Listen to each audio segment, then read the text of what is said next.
Good evening, everyone. I hope you are all doing well. Welcome to T1 Academy Current Affairs classes. ఈ రోజు current affairs classes లో భాగంగా మనం news లో ఉన్న కొన్ని ముఖ్యమైన అంశాల గురించి చర్చించుకుందాం. అవేంటంటే coming on to the first topic for today, that is Indian employment report 2024. ఈ ఇండియన్ ఎంప్లాయ్మెంట్ రిపోర్ట్ 2024 రీసెంట్ గా రిలీజ్ అయింది. మరి దీని గురించి డిస్కస్ చేసుకునే ముందుగా అసలు ఫస్ట్ దీన్ని ఎవరు రిలీజ్ చేశారు, ఇది వెరీ వెరీ ఇంపార్టెంట్ కదా.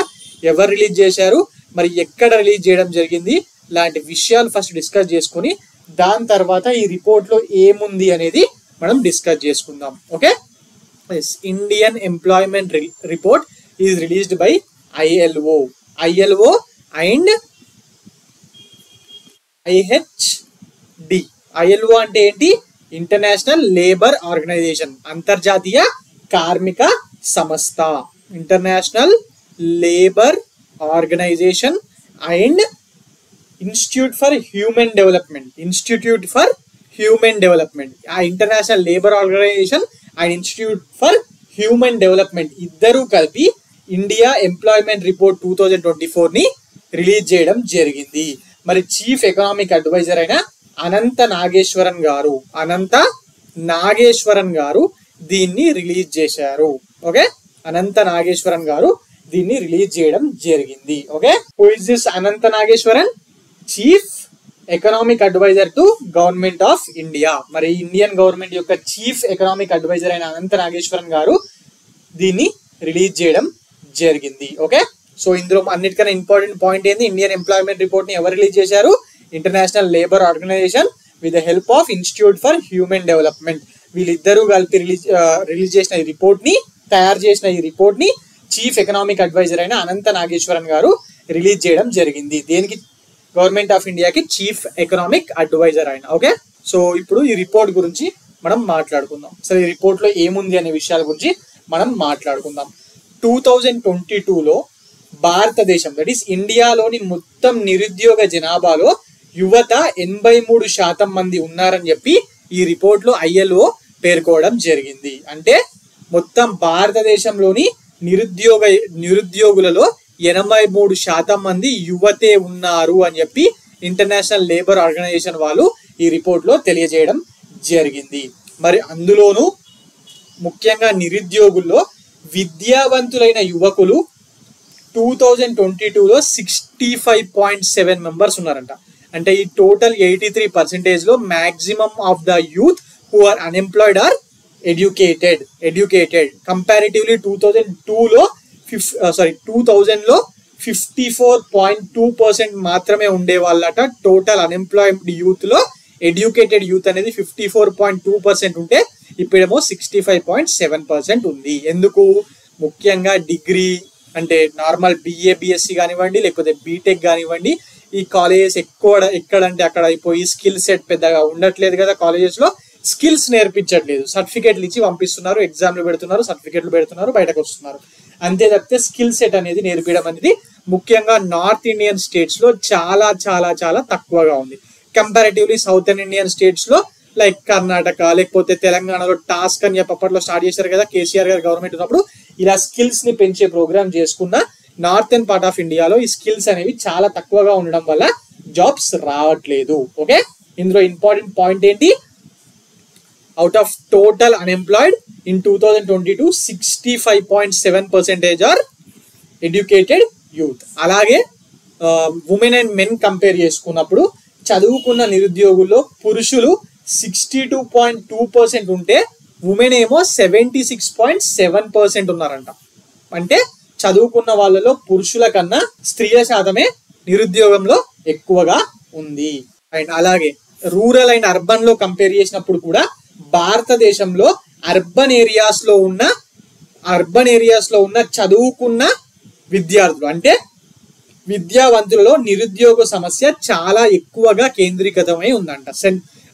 రూరల్ ఏరియాస్ తో పోల్చుకుంటే చదువుకున్న యువకుల్లో అర్బన్ ఏరియాస్ లోనే ఇది చాలా ఎక్కువగా ఉందంట. మరి 2000 నుంచి 2019 వరకు యువకులు ఉపాధి పెరుగుదల తక్కువగా కనిపించిందని చెప్పి ఈ రిపోర్ట్ లో ఇండియాలో యూత్ ఎంప్లాయ్మెంట్ అనేది చాలా తక్కువగా కనిపించిందని చెప్పి వీళ్ళు చెప్పడం జరిగింది. అండ్ ముఖ్యంగా కరోనా మహమ్మారి కూడా దీనికి ఒక కారణంగా ఈ రిపోర్ట్ లో ILO వాళ్ళు తెలియజేయడం జరిగింది. అండ్ ఇంకొక వైపు మరో దశాబ్దంలో అంటే నెక్స్ట్ 10 years లో భారత్ లో యువ శ్రామిక శక్తి అనేది 70 to 80 lakhs కి చేరుకుంటుంది అని చెప్పి ఈ రిపోర్టు తెలియజేయడం జరిగింది. మరి ఈ నేపథ్యంలోనే వాళ్ళు కొన్ని సూచనలు కూడా ఇచ్చారు. ఆల్రెడీ మీ దగ్గర ఎంప్లాయ్మెంట్ అనేది చదువుకున్న వాళ్ళకి ఇవ్వలేకపోతున్నారు, కానీ ప్రతి ఒక్కళ్ళు చదువుకుంటున్నారు. అంటే దాని అర్థం ఏంటి? ఇంకా 10 years వచ్చేసరికి ఈ చదువుకున్న యువకుల్లో ఈ నిరుద్యోగ రేట్ అనేది ఇంకా పెరుగుతుంది. సో అది పెరగకుండా చూడడానికి చదువుకున్న వాళ్ళకు ఉద్యోగాలు ఇచ్చే విధంగా కొన్ని సూచనలు మేము ఇస్తున్నాము, వాటిని పాటించండి అని చెప్పి 5 కీలక విధాన రంగాలపై దృష్టి సారించాలని చెప్పి ILO and Indian employment report 2024 లో వాళ్ళు చెప్పడం జరిగింది. ముఖ్యంగా ఏంటంటే ఇండియాలో ఉద్యోగుల్ని సృష్టిస్తున్నారు, అంటే ఎంప్లాయీస్ ని సృష్టిస్తున్నారు, జాబ్ చేసే వాళ్ళని. అది కాదు, ఎంప్లాయర్స్ ని సృష్టించండి, జాబులు ఇచ్చే వాళ్ళని, కంపెనీలు పెట్టే వాళ్ళని తయారు చేయండి. అంటే ఉద్యోగ సృష్టిని ప్రోత్సహించడం, అలాగే ఉపాధి నాణ్యతను మెరుగుపరచడం, మరియు కార్మిక మార్కెట్లో అసమానతలను పరిష్కరించడం, అలాగే క్రియాశీల కార్మిక మార్కెట్ తో పాటు లేబర్ మార్కెట్ కూడా ఉంటుంది కదా, అంటే వైట్ కాలర్ జాబ్స్ మాత్రమే కాకుండా రెడ్ కాలర్ జాబ్స్ కూడా ఉంటాయి కదా, ఆ వాటిల్లో కూడా మార్కెట్ నైపుణ్యాలను పెంచడం లాంటి చర్యలు చేపట్టాలని చెప్పి ఇండియన్ ఎంప్లాయ్మెంట్ రిపోర్ట్ లో ILO and institute for human development వాళ్ళు చెప్పిన ఈ రిపోర్ట్ లో రిలీజ్ చేసిన ఈ రిపోర్ట్ లో తెలియజేయడం జరిగింది. ఓకే, సో కంపారిటివ్లీ మనకి ఇక్కడ ఏం కనిపిస్తుంది? రూరల్ యూత్ తో కంపేర్ చేసుకుంటే అర్బన్ యూత్ లో అన్ఎంప్లాయ్మెంట్ అనేది చాలా చాలా ఎక్కువగా ఉంది. మరి అర్బన్ ఏరియాస్ లో ఉన్న వాళ్ళలో మెన్స్ తో పోల్చుకుంటే ఉమెన్స్ లో ఇంకా ఎక్కువగా ఉంది. మరి చదువుకునే వాళ్ళు ఎక్కువైపోతున్నారు, జాబులు సృష్టించే వాళ్ళు తక్కువైపోతున్నారు. అందరికీ జాబే కావాలి, ఎవ్వరు జాబ్ సృష్టించకుండా జాబులు ఎడుకలు వస్తాయి ప్రైవేట్ లో. సో ఎంప్లాయీస్ ని కాదు, ఎంప్లాయర్స్ ని సృష్టించండి. ఆంటర్ప్రినర్ స్కిల్స్ ని మీ యువకుల్లో ఇంక్రీజ్ చేయండి అని చెప్పి ఈ రిపోర్ట్ లో ముఖ్యంగా వాళ్ళు తెలియజేయడం జరిగింది. Okay, so this is very very important అండి. మనం ఇప్పుడు ఎగ్జామ్స్ కి రాస్తున్నా, అది కూడా ఎంప్లాయ్మెంట్ గురించే కదా.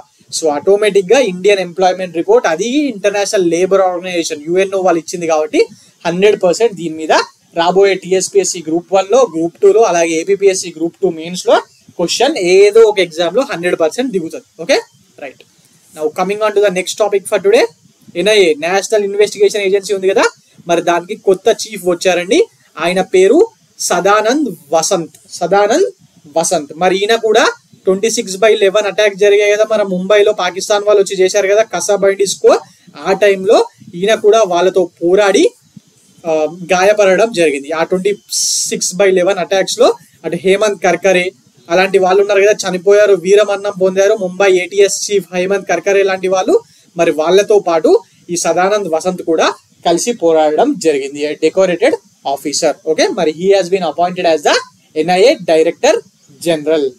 సదానంద్ వసంత్ దాతే. ఓకే, మరి ఈయన ముంబై అటాక్స్ లో పాల్గొన్నప్పుడు ఎదురొడ్డు నిలిచాడంటే ఈయన మహారాష్ట్ర క్యాడర్ ఆఫీసరే కావాలి కదా. ఎస్, అప్పుడు ATS వాళ్ళే వెళ్ళారు. ఇండియన్ ఆర్మీ NSG వచ్చే లోపల ఈ హేమంత్ కర్కరే నేతృత్వంలోని ముంబై ATS వాళ్ళే పోరాడారు కదా. మరి ఈయన కూడా ఆ మహారాష్ట్ర క్యాడర్ కు చెందిన IPS అధికారి. ఈయన ఇప్పుడు NIA చీఫ్ గా చేయడానికన్నా ముందు మహారాష్ట్రకు చెందిన CRPF లో, అలాగే ఇంటెలిజెన్స్ బ్యూరోలో, మరియు మహారాష్ట్రకు చెందిన ATS that is anti terrorism squad లో ఈయన పనిచేయడం జరిగింది. CRPF central reserve police force లో పనిచేశాడు, IB లో పనిచేశాడు, మరి ATS లో కూడా పనిచేశాడు. మరి గత 2 సంవత్సరాలుగా ఆయన మహారాష్ట్ర ATS యొక్క చీఫ్ గా పనిచేస్తున్నాడు. Okay, right. ముఖ్యంగా ఆయన 26/11 ముంబై ఉగ్రవాది దాడి సమయంలో ఉగ్రవాది కసబ్ ని సజీవంగా పట్టుకోవడంలో కీలక పాత్ర పోషించిన టీంలో ఈయన అత్యంత కీలక వ్యక్తి అట. మరి అందుకు గాను కసబ్ ని సజీవంగా పట్టుకున్నందుకు గాను ఈయనకు ఆ టైంలో రాష్ట్రపతి పోలీస్ సేవా పథకం ని అందజేయడం జరిగింది. ఓకే, మరి ఈయనతో పాటు ఇంకొక చీఫ్ కూడా అపాయింట్ అయ్యాడు NDRF కి. నేషనల్ డిజాస్టర్ రెస్పాన్స్ ఫోర్స్ ఉంది కదా, డిజాస్టర్ మేనేజ్మెంట్ లో భాగంగా దీని క్వశ్చన్స్ వస్తూ ఉంటాయి. లాస్ట్ టైం TSPSC Group 1 లో కూడా అడిగారు NDRF మీద. మరి దానికి చీఫ్ గా పీయూష్ ఆనంద్ గారు నియామకం కావడం జరిగింది. ఈ పేరు కూడా ఇంపార్టెంట్ అండి, డిజాస్టర్ మేనేజ్మెంట్ లో అడుగుతారు. Okay, right. Now coming on to the next topic for today, that is global inequality research awards 2024 release చేయడం జరిగింది. అసలు మరి రిపోర్ట్ ని ఎవరు రిలీజ్ చేశారు, మరి ఎవరికి అవార్డు వచ్చాయి, ఇలాంటి విషయాలు ఇప్పుడు మనం తెలుసుకుందాం. The first global inequality research award అంట. ఓకే, మరి 2024 లో ప్యారిస్ లో వరల్డ్ ఇన్ఈక్వాలిటీ ల్యాబ్ ఇక్కడ ఉంది కదా. ఓకే, రాయడం ఎందుకు, వరల్డ్ ఇన్ఈక్వాలిటీ ల్యాబ్ అని ఇక్కడ ఉంది కదా. ఎస్, మరి వరల్డ్ ఇన్ఈక్వాలిటీ ల్యాబ్ మరియు సైన్సెస్ పో, ఈ సైన్సెస్ పో అని ఉంది కదా. ఈ వరల్డ్ ఇన్ఈక్వాలిటీ ల్యాబ్ మరియు సైన్సెస్ పోకి చెందిన centre for research on social inequalities, వీళ్ళిద్దరూ కలిపి సంయుక్తంగా నిర్వహించిన సమావేశంలో మన బీనా అగర్వాల్, ఈమె ఇండియాకి చెందిన వ్యక్తి, Bina Agarwal. I will change the colour of the pen ink, కనిపించట్లేదు ఇక్కడ white colour. Okay, yes, Bina Agarwal గారికి మరియు జేమ్స్ బోయిస్ వీళ్ళిద్దరికి సామాజిక మరియు పర్యావరణ అసమానతలపై చేసిన పరిశోధనలకు కృషికి గాను global inequality research award, that is global అసమానత పరిశోధన అవార్డ్ ని ఈ ఇయర్ కి ఇవ్వడం జరిగింది. ఇది ఫస్ట్ టైం ఇస్తున్నారు గ్లోబల్ ఇన్ఈక్వాలిటీ రీసెర్చ్ అవార్డ్. మరి ఎవరెవరు కలిపి ఈ అవార్డుని ఇస్తున్నారు, అటు world inequality lab and sciences పిఓకి చెందిన centre for research on social inequalities, రెండు ఆర్గనైజేషన్స్ కలిపి ఈ గ్లోబల్ ఇన్ఈక్వాలిటీ రీసెర్చ్ అవార్డు ఇవ్వడం జరిగింది. మరి అందులో భాగంగా మన ఇండియాకు చెందిన బీనా అగర్వాల్ కి, అలాగే యుఎస్ కి చెందిన జేమ్స్ బోయ్ కి ఈ ఇయర్ అవార్డుని అందజేశారు. ఇది మరి ఫస్ట్ టైం ఇవ్వడం. ఓకే, మరి దీని యొక్క ముఖ్య ఉద్దేశం, ఈ అవార్డుని ఇవ్వడానికి, అసలు ఈ అవార్డుని స్థాపించడానికి ముఖ్య ఉద్దేశం ఏంటో కూడా మనం తెలుసుకోవాలి కదా. ఎస్, మరి ప్రపంచవ్యాప్తంగా వివిధ రంగాల్లో ఈ ఇన్ఈక్వాలిటీస్, దట్ ఈస్ అసమానతలపై చేసిన పరిశోధనలు కృషికి గాను ప్రతి 2 సంవత్సరాలకు ఒకసారి ఈ ప్రతిష్టాత్మకమైన అవార్డుని ఇవ్వనున్నారు. ఓకే, మరి 2024 అవార్డు గ్రహీతలు ఎవరు, బీనా అగర్వాల్. ఈమె సెంటర్ డి సైన్సెస్ హ్యూమన్స్ లో అసోసియేట్ పరిశోధకురాలుగాను మరియు యూనివర్సిటీ ఆఫ్ మాంచెస్టర్ లో development economics and environmental department లో ప్రొఫెసర్ గా పనిచేస్తున్నారట. And she was been awarded Padmashri, ఈమె పద్మశ్రీ అవార్డుని కూడా గవర్నమెంట్ ఆఫ్ ఇండియా 2008 లో ఇవ్వడం జరిగింది. ఈమె ఆర్థికవేత్తగాను మరియు పర్యావరణవేత్తగాను ప్రపంచంలో ఎన్నో ముఖ్యమైన పరిశోధనలో పాలు పంచుకోవడం జరిగింది. బీనా అగర్వాల్ పేరు వెరీ వెరీ ఇంపార్టెంట్ అండి. ఓకే, అలాగే జేమ్స్ బోయిస్ పేరు కూడా ఒకసారి చూసుకోండి. Is also a famous economist మరియు యూనివర్సిటీ ఆఫ్ మెసచ్యూసెట్స్ లో ఎకనామిక్స్ ప్రొఫెసర్ గా అయినా పనిచేస్తున్నాడు. ఒక పర్యావరణవేత్త కూడా. ఈ పేర్లు, మరి అవార్డు ఎవరిస్తున్నారు, అలాగే అసలు ఎందుకోసం ఇస్తున్నారు, ఈ 3 పాయింట్లు అనేది ఎగ్జామ్ పాయింట్ ఆఫ్ వ్యూలో వెరీ వెరీ ఇంపార్టెంట్. ఓకే, ఒక్కసారి మనం బ్రీఫ్ గా చూసుకుందాం, పక్కా దీని మీద క్వశ్చన్ వస్తుంది. ఎవరికి ఇచ్చారు, బీనా అగర్వాల్ అండ్ జేమ్స్ బోయిస్. మరి ఎవరికి ఇచ్చారంటే బీనా అగర్వాల్, జేమ్స్ కే బోయిస్. మరి ఎవరిచ్చారు, వరల్డ్ ఇన్ఈక్వాలిటీ ల్యాబ్ మరియు సైన్సెస్ పిఓస్ కి చెందిన centre for research on social inequalities, వీళ్ళిద్దరూ కలిపి ఇవ్వడం జరిగింది. ఈ అవార్డు ఫంక్షన్ ప్యారిస్ లో నిర్వహించారు. Okay, right. ఈ పాయింట్స్ అన్ని కూడా చాలా చాలా ఇంపార్టెంట్. Okay, right. బాగా చూసుకోండి, ఖచ్చితంగా నోట్స్ కూడా రాసుకోండి, కుదిరితే దీని మీద క్వశ్చన్ ఖచ్చితంగా వస్తుంది. Okay, right.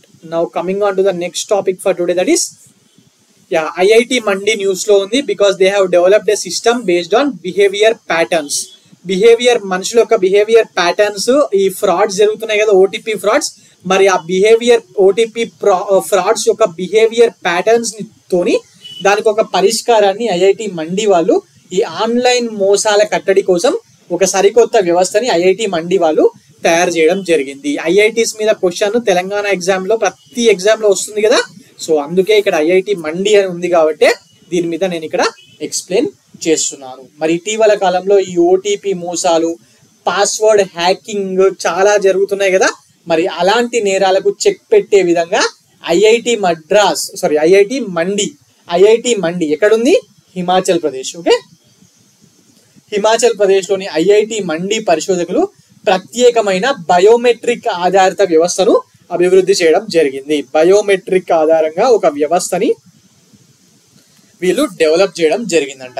ఎక్కడికి సంబంధించిన శాస్త్రవేత్తలు? ఐఐటి మండి. ఓకే, మరి దీనికి సంబంధించిన విషయాలు మాట్లాడుకుంటే ఈ వినియోగదారుల బయోమెట్రిక్ ఆధారంగా ధృవీకరించే వ్యవస్థకు అడాప్ ఐడి అని చెప్పి పేరు పెట్టారంట. అడాప్ ఐడి అని పేరు పెట్టడం జరిగింది. మరి ఈ వ్యవస్థ పాస్వర్డ్లు, ఓటీపీలు అవసరం లేకుండానే సురక్షితమైన యూజర్ యాక్సెస్ ప్రక్రియను యూజర్స్ కి అందజేస్తూ ఉంటుందంట. మరి ఈ అడాప్ ఐడి అనేది ఏఐ, ఆర్టిఫిషియల్ ఇంటెలిజెన్స్ సహాయంతో పనిచేస్తూ ఉంటుంది. Okay, right. మరి సో ఇది ఇంపార్టెంటా కాదు ఎగ్జామ్ పాయింట్ ఆఫ్ వ్యూలో? అడాప్ ఐడి వ్యవస్థ బయోమెట్రిక్ లేదా ఐరిస్ల ద్వారా ధృవీకరించబడిన సైబర్ నేరాలు ఆర్ మోసాలు అనేటివి జరగకుండా రక్షణ కల్పిస్తూ ఉంటుంది. ఒకసారి ఇది చూసుకోండి, ఎగ్జామ్ లో ఐఐటీస్ మీద క్వశ్చన్ అడుగుతున్నాడు. Okay, right. Now coming on to the next topic for today, that is ICI MOD report on main river basins in south Asia. అంటే అర్థం కాలేదు కదా, మరి మన సౌత్ ఏషియాలో ప్రధాన నదీ పరివాహక ప్రాంతాల్లో వాతావరణ మార్పుల యొక్క ప్రభావం మీద రేపొద్దున దాని వల్ల జరిగే ప్రమాదకరమైన సంఘటనలు ముందుగానే జరుగుతాయని చెప్పి హెచ్చరిస్తూ ఒక నివేదిక రిలీజ్ కావడం జరిగింది. మరి ఈ నివేదిక ఎవరిచ్చారు? ముఖ్యంగా ఏ నదుల మీద వీళ్ళు రీసెర్చ్ చేశారంటే మన ఇండియా నేపాల్ సరిహద్దుల్లో ఉన్న గంగా, సింధు, బ్రహ్మపుత్ర నదులతో పాటు దక్షిణేషియా అది సౌత్ ఏషియాలో ఉన్న ముఖ్యమైన నదీ పరివాహక ప్రాంతాల మీద, అక్కడ జరగబోయే వాతావరణ మార్పులకు సంబంధించిన దుష్ప్రభావాల మీద ఈ రిపోర్ట్ ని ఇవ్వడం జరిగింది. ఓకే, మరి ఈ జరగబోయే వాటి వల్ల మరి మనుషులు దగ్గర ఆ ఏరియాలో 100 కోట్ల మంది ప్రజలమైన తీవ్రమైన పరిణామాలు, ఆ దుష్ప్రభావాలు ఉంటాయని చెప్పి రిపోర్ట్ తెలియజేయడం జరిగింది. ఫర్ ఎగ్జాంపుల్, హిమాలయన్ గ్లేషియర్స్ ద్వారా అక్కడ వరదలు వస్తున్నాయి కదా ఉత్తరాఖండ్, నేపాల్ ఏరియాల్లో, మరి చాలా మంది ఎఫెక్ట్ అవుతున్నారు కదా. దాని మీదనే ఈ రిపోర్ట్ ని ఇవ్వడం జరిగింది. ఓకే, మరి ఈ నివేదికను ఎవరిచ్చారు? ఈ నివేదికను కాఠ్మాండు, దట్ ఈస్ నేపాల్ లోని కాఠ్మాండు, వాళ్ళ క్యాపిటల్ సిటీ కదా, ఆ కాఠ్మాండుకు చెందిన international Centre for Integrated Mountain development ICMOD,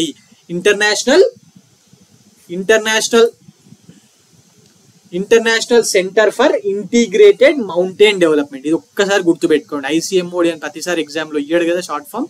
so International Centre for Integrated Mountain Development. వీళ్ళు అలాగే ఆస్ట్రేలియా ప్రభుత్వంచే నిధులు సమకూర్చబడుతున్న సంస్థ అయిన ఆస్ట్రేలియన్ వాటర్ పార్ట్నర్షిప్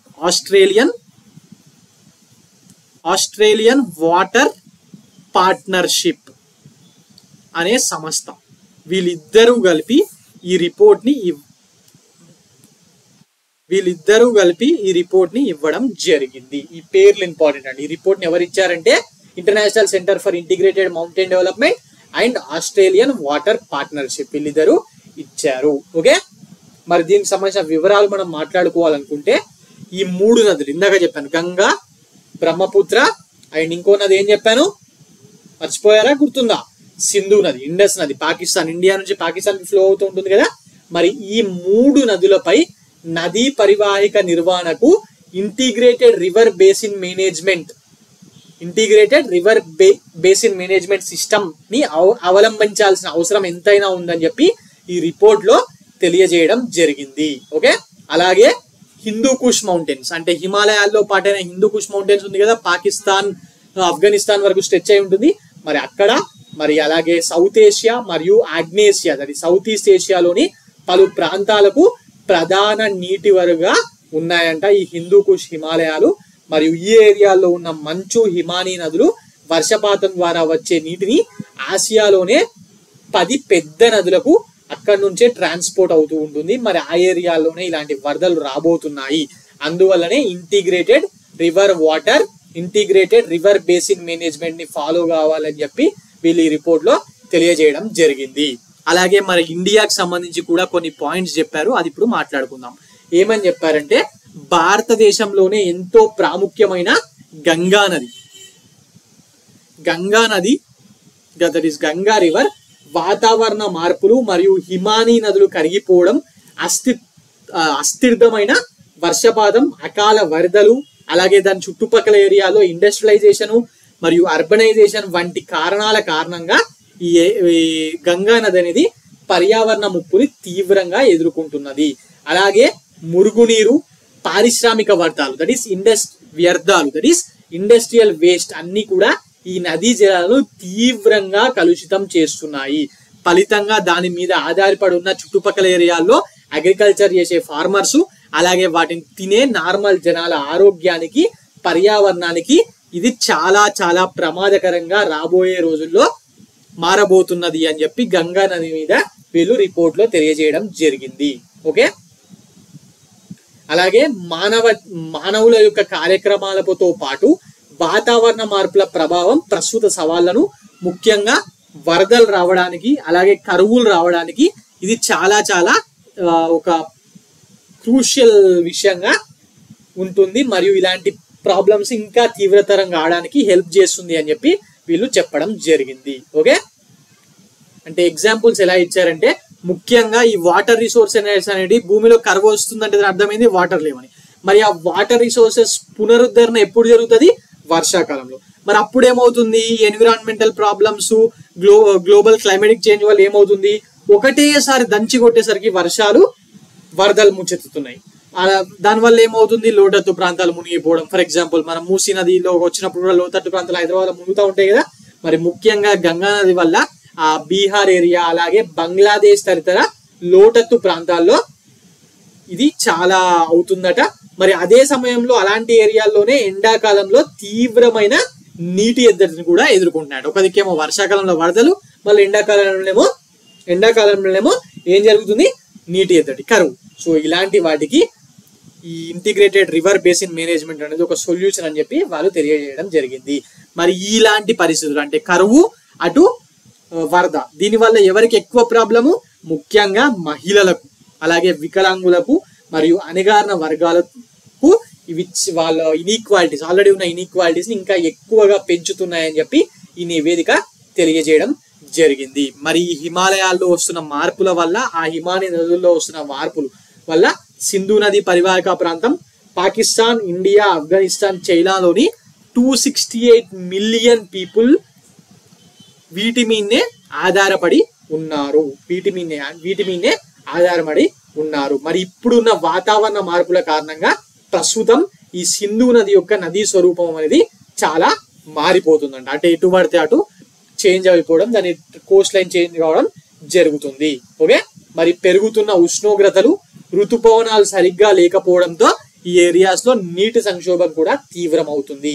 అలాగే ఇండస్ బేసిన్ లో వాతావరణ మార్పుల ప్రభావం వల్ల ఈ ఆహార భద్రత, ఇండస్ బేసిన్ లోనే ఎందుకు, ఇటు మన పంజాబ్, అటు వాళ్ళ పంజాబ్, పాకిస్తాన్ వాళ్ళ పంజాబ్ రిచ్ కదా అగ్రికల్చర్ కి.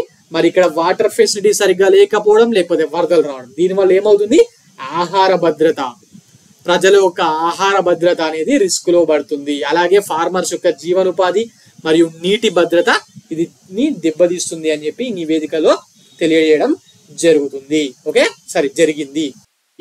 సమర్థవంతమైన నీటి నిర్వహణ అంటే వర్షాకాలంలో వాటర్ ఎంత పడ్డా కూడా దాన్ని అవసరానికి తగ్గట్టు మళ్లించుకొని రేపొద్దున ఎండాకాలంలో వర్షాలు లేనప్పుడు నిర్వహించుకునే పద్ధతి మరియు ముందస్తు హెచ్చరిక మరియు విపత్తు నిర్వహణ సులభతరం చేయడానికి నదీ పరివాహక ప్రాంతం అంటే ఈ సింధు నది, గంగా నది, బ్రహ్మపుత్ర నది యొక్క పరివాహక ప్రాంతాల్లో డేటా అంతరాలను పూరించాల్సిన అవసరం ఉందని చెప్పి ఈ నివేదిక నొక్కి చెప్పడం జరిగింది. Okay, now coming on to the next topic for today, that is new species of DC isopod discovered of Kollam named after ISRO. Kollam Coast ఉంది కదా, కేరళలోని కొల్లం కోస్ట్. మరి కొల్లం తీరంలో పరిశోధకులు బ్రుస్తోయా జాతికి చెందిన మెరైన్ ఐస్ ఫిష్ ను గుర్తించడం జరిగింది. మెరైన్ ఐస్ ఫిష్ ఈ ఫోటోలో ఉంది కదా, మెరైన్ ఐస్ ఫిష్ ని, కొత్త రకం మెరైన్ ఐస్ ఫిష్ ని వీళ్ళు సైంటిస్టులు ఆ ఏరియాలో గుర్తించడం జరిగింది. మరి దీనికి మన ఇస్రో అంతరిక్ష రంగంలో స్పేస్ సెక్టార్ లో ఇండియాకు సేవలు అందిస్తున్న భారత అంతరిక్ష పరిశోధన సంస్థ ఇస్రో ఉంది కదా, మరి వాళ్ళు సాధిస్తున్న విజయాలకు గౌరవార్థంగా ఈ చేపలకు బ్రుస్తోయా ఇస్రో అని చెప్పి పేరు పెట్టడం జరిగింది. ఇది ఇంపార్టెంట్ అండి. ఇస్రో అనే పేరు ఇక్కడ పెట్టిరు కాబట్టి ఇది ఇంపార్టెంట్. కొల్లం కోస్ట్ లో దొరికిందంట. కేరళలోని కొల్లం కోస్ట్ లో దొరికిన దానికి ఈ పేర్లు పెట్టడం జరిగింది. మరి ఐస్ ఫిష్లు ఎక్కువగా సముద్రం యొక్క అడుగు భాగంలోనే లభిస్తూ ఉంటాయంట. ఎందుకంటే అవి అక్కడనే నివసిస్తా ఉంటాయి. మరి ఇవి రొయ్యలను మరియు సముద్రంలో ఉండే ఇతర చిన్న చిన్న జీవులను ఆహారంగా తీసుకొని బతుకుతుంటాయంట. అలాంటి వాటిని మన సైంటిస్టులు కనుగొనడం జరిగింది. ఇక్కడ ఇస్రో పేరు వచ్చింది కాబట్టి ఇది ఎగ్జామ్ పాయింట్ ఆఫ్ వ్యూలో ఖచ్చితంగా ఇంపార్టెంట్ అవుతుంది సైన్స్ అండ్ టెక్నాలజీలో. అటు జనరల్ సైన్స్ అండ్ టెక్నాలజీలో బయోటెక్నాలజీ అడుగుతున్నాడు, ఇటు SINT అడుగుతున్నాడు. సో ఇది కలిపి ఉంది కదా, సో ఆటోమేటిక్ గా ఇది important. Okay right. Now coming on to the next topic for today, that is కొన్ని MCQs ఉన్నాయి, దాని మీద డిస్కస్ చేద్దాం. Eturu Nagaram wild life sanctuary recently seen in news is located in which state? ఎక్కడండి? ఏపీ వాళ్ళకి కూడా ఇంపార్టెంట్, తెలంగాణ వాళ్ళకి అయితే అందరికి తెలుస్తుంది Eturu Nagaram wild life sanctuary ఎక్కడ ఉంది అనేది. ఆప్షన్స్ తెలంగాణ, తమిళనాడు, గుజరాత్, కర్ణాటక. మరి ఎక్కడ ఉంది? తెలంగాణ. తెలంగాణలోని పూర్వపు వరంగల్ జిల్లాలో ఇది ఉండడం జరిగింది. మరి ఇది ఎందుకు న్యూస్ లోకి వచ్చింది? రీసెంట్ గా ఫారెస్ట్ ఫైర్స్ అంటే మంటలు అంటుకున్నాయి కదా ఫారెస్ట్ లో.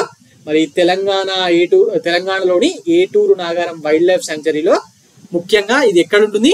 ఈ తాడ్వాయి, మేడారం. మొన్న మేడారం జాతర జరిగింది కదా, సమ్మక్క సారక్క జాతర. అక్కడికి వెళ్ళిన వాళ్ళు ఫారెస్ట్ కనిపిస్తూ ఉంటుంది కదా, ఆ చుట్టుపక్కల ఏరియాలోనే ఈ ఏటూరు నాగారం ఫారెస్ట్ లోనే ఈ వైల్డ్ లైఫ్ సాంక్చురీ ఉండడం జరిగింది. మరి దీన్ని 1953లో ఎస్టాబ్లిష్ చేశారంట.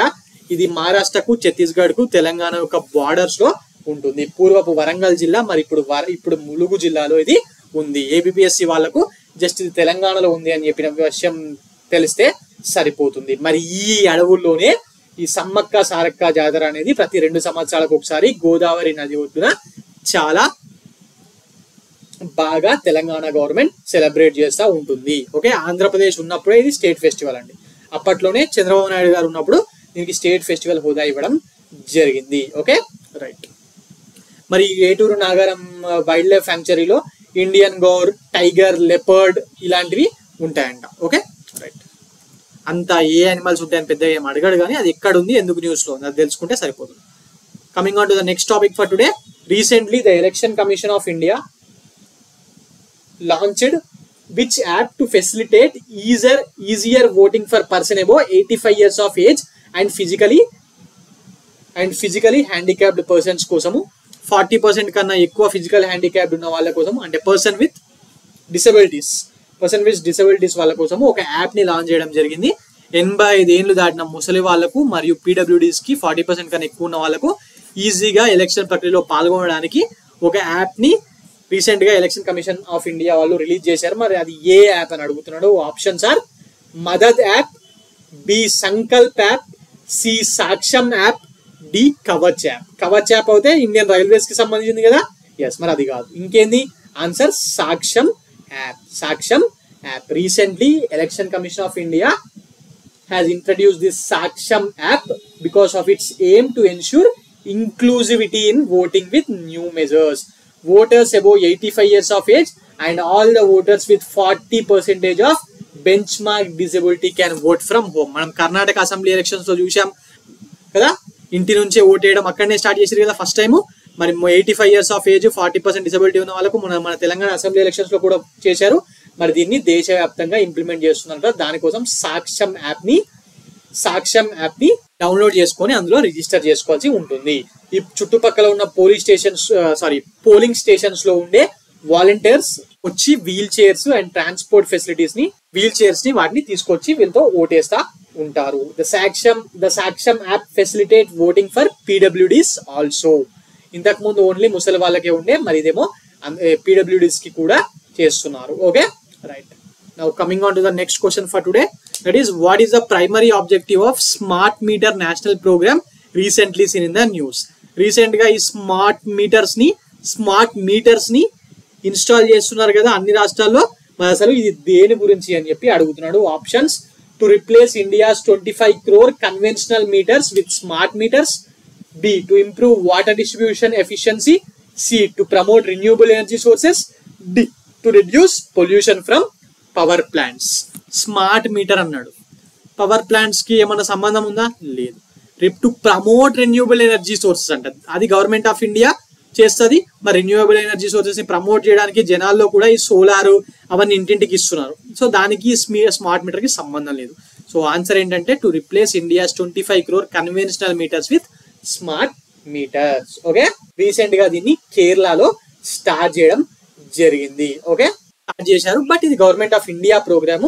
The smart meter national programme seeks to replace 25 crore conventional meters with smart ones across India. మరి ఇది ఎవరికి సంబంధించిన వెంచర్? అటు power ministry of power and అలాగే ఎనర్జీ ఎఫిషియన్సీ సర్వీస్ లిమిటెడ్ ఉంది కదా, EESL, మరి వీళ్ళిద్దరికి సంబంధించిన ఒక జాయింట్ వెంచర్. ఓకే, సో ఇదండి ఈరోజు current affairs. For more current affairs like this, please visit T1 Academy and also please subscribe T1 Academy. Thank you.